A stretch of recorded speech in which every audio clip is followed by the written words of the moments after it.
এক বৃদ্ধ মৃত্যুশয্যায় ছিল। তিনি দুর্বল, হাঁটতে পারেন না। হঠাৎ পাশের মসজিদ থেকে আজান শোনা গেল। পরিবারের সবাই চুপচাপ। বৃদ্ধ কাঁপতে থাকা কণ্ঠে আজানের জবাব দিলেন। তার ছেলে কাঁদতে কাঁদতে বলল, বাবা, এটাই কি আপনার শেষ আজান? বৃদ্ধ চোখ মেলে হেসে বললেন, হয়তো তাই, কিন্তু আমি শুনেছি রাসূল সাল্লাল্লাহু আলাইহি সাল্লাম বলেছেন, আজান ও ইকামতের মধ্যবর্তী দোয়া ফিরিয়ে দেওয়া হয় না।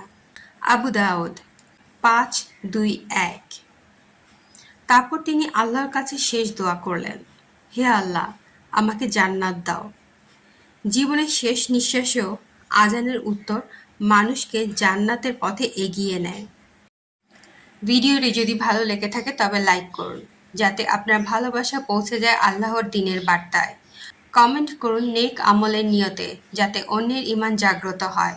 আর শেয়ার করুন সওয়াবের অংশীদার হতে। কারণ জ্ঞান ছড়ানোও একটি ইবাদত।